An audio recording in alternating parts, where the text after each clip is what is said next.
Quanto dinheiro você deixou na mesa nos últimos 12 meses? Não o dinheiro que gastou. O dinheiro que você poderia ter ficado e não ficou porque não pediu. O desconto que não pediu no aluguel. O aumento que não negociou no trabalho. O fornecedor que aceitaria menos se você tivesse contraproposto. O plano que teria cobrado metade se você tivesse ameaçado cancelar. A proposta que veio baixa e você assinou porque parecia ingratidão questionar. Soma isso. 12 meses. Cada situação onde a primeira oferta foi a única oferta porque você não abriu a boca. O número que você encontra não é pequeno. E o mais perturbador é que você sabia. Em cada uma dessas situações, havia uma voz dentro de você que dizia que dava para pedir mais, que havia espaço para negociar, que a primeira oferta raramente é a última. Você sabia. E não fez nada. Não porque é passivo. Não porque não sabe calcular o que vale. Mas porque existe um sistema dentro do seu cérebro que interpreta negociação como ameaça. E responde a essa ameaça com silêncio, com aceite imediato, com a sensação física de que é melhor perder o dinheiro do que arriscar o que vem depois de um não. Nos próximos minutos você vai entender exatamente qual é esse sistema, como ele foi construído, porque ele é ativado toda vez que você está prestes a negociar. E como as pessoas que ganham mais, pagam menos e constroem mais patrimônio, aprenderam a operar com ele sem depender de coragem. Mas para entender o mecanismo, precisamos primeiro entender o que negociar significa para o cérebro primitivo. Porque para o cérebro racional, negociar é matemática.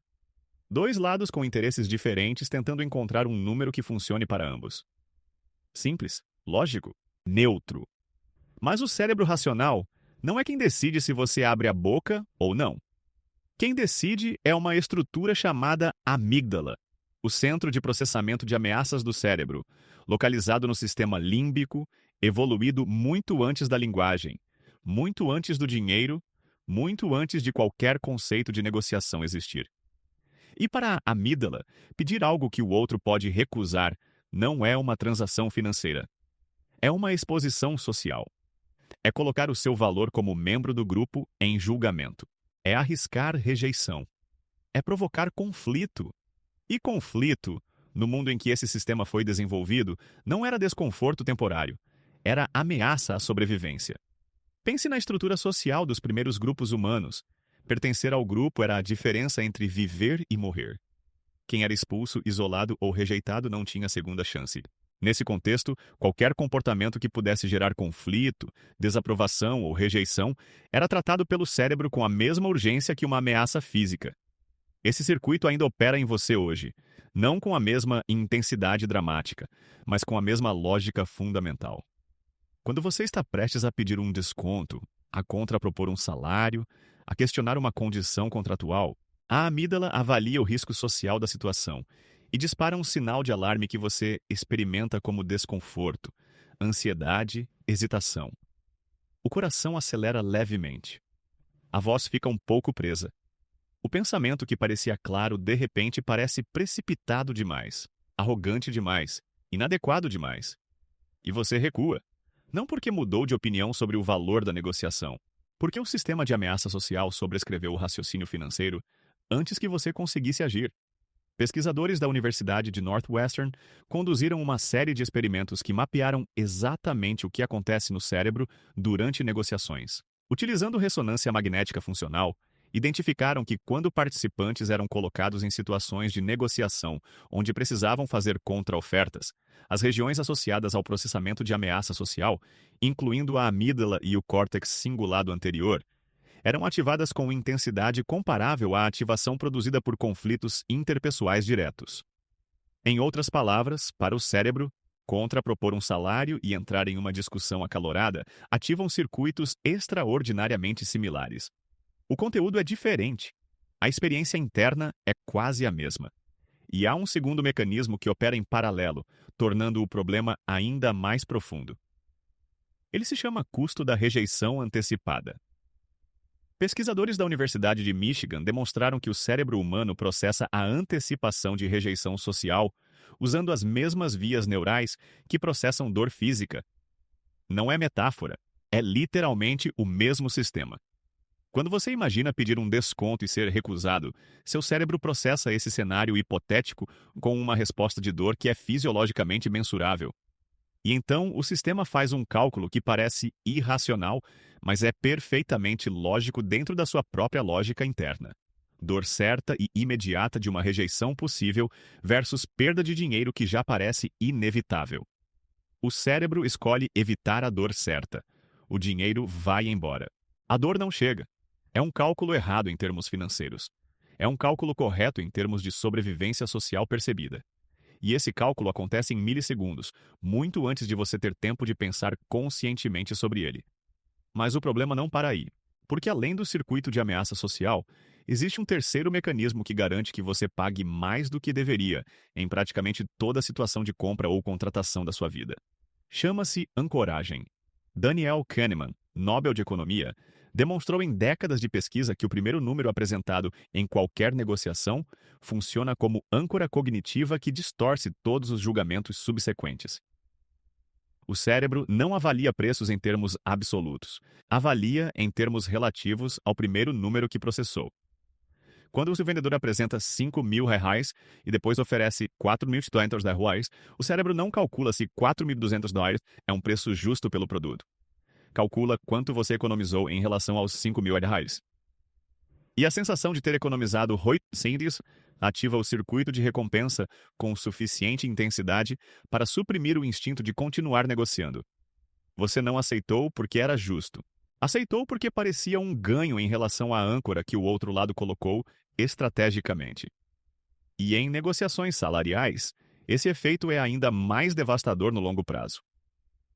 Pesquisadores da Carnegie Mellon calcularam que uma pessoa que aceita a primeira oferta de emprego sem negociar perde em média entre 500 mil e R$ 1 milhão ao longo da carreira, porque cada aumento subsequente, cada promoção futura, cada novo emprego usa o salário atual como base de referência.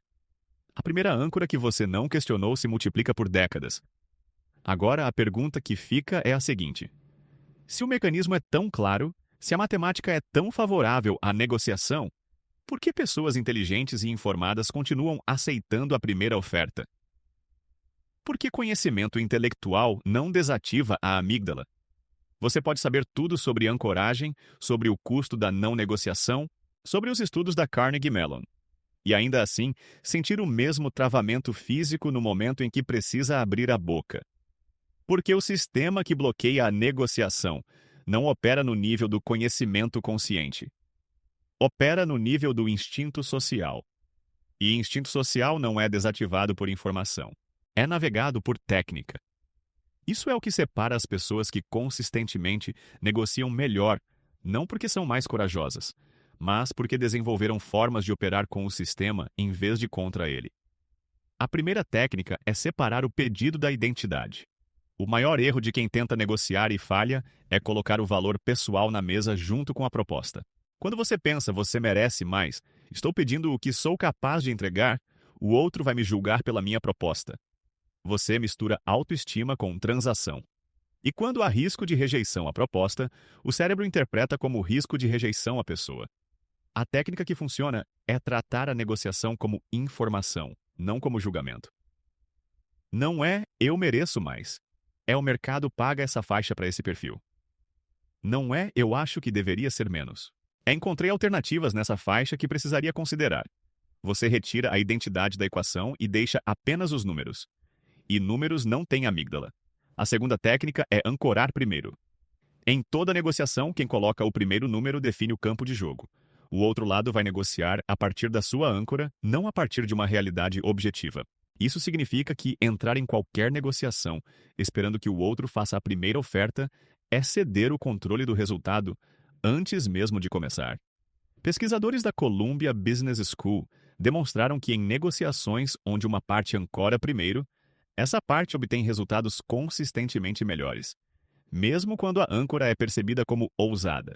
Porque o esforço de contra-argumentar uma âncora é cognitivamente custoso, e o cérebro humano prefere convergir para um meio termo do que gastar energia rebatendo. Quem ancora primeiro define onde fica o meio termo. A terceira técnica é usar o silêncio como instrumento. Depois de fazer uma proposta ou contraproposta, o instinto é preencher o silêncio, explicar, justificar, suavizar, recuar parcialmente antes que a resposta chegue. Esse instinto existe porque silêncio em situações sociais ativa desconforto, e o cérebro quer resolver esse desconforto o mais rápido possível. O problema é que preencher o silêncio depois de uma proposta quase sempre significa concessão prematura. A outra parte não disse não. Você simplesmente não suportou a ausência de sim. Pesquisadores de negociação da Harvard Law School identificaram que em negociações comerciais, concessões feitas nos primeiros 30 segundos após uma proposta, antes de qualquer resposta do outro lado, são as que mais prejudicam o resultado final. O silêncio parece rejeição. Quase nunca é. Manter a proposta e deixar o silêncio existir é uma das habilidades financeiras mais valiosas que qualquer pessoa pode desenvolver. E uma das mais contraintuitivas porque vai diretamente contra o que o cérebro social quer fazer naquele momento. A quarta técnica é praticar em situações de baixo risco antes das de alto risco. O circuito de ameaça social não é fixo. Ele responde à experiência acumulada. Cada vez que você negocia e a rejeição não acontece, ou acontece e você sobrevive, o sistema recalibra ligeiramente o nível de ameaça atribuído à situação. Com o tempo, a amígdala aprende que pedir desconto não resulta em exclusão social, que contrapropor salário não termina da conversa, que o desconforto é temporário e o ganho é permanente. Mas essa recalibração só acontece através da exposição, não através da convicção intelectual. É por isso que as pessoas que negociam bem, negociam sempre. Não porque têm mais coragem, mas porque têm mais dados internos que informam ao sistema que a ameaça é menor do que parece. Comece com situações onde o custo do não é zero, o plano de celular, a assinatura que vai cancelar de qualquer forma, o hotel onde já tem reserva. Cada negociação pequena bem-sucedida é um dado que o sistema registra, e dados acumulados mudam o padrão de resposta. Você não aceita a primeira oferta porque é passivo. Aceita porque o sistema mais antigo do seu cérebro calcula que a dor social de pedir é maior do que o custo financeiro de ceder. Esse cálculo está errado.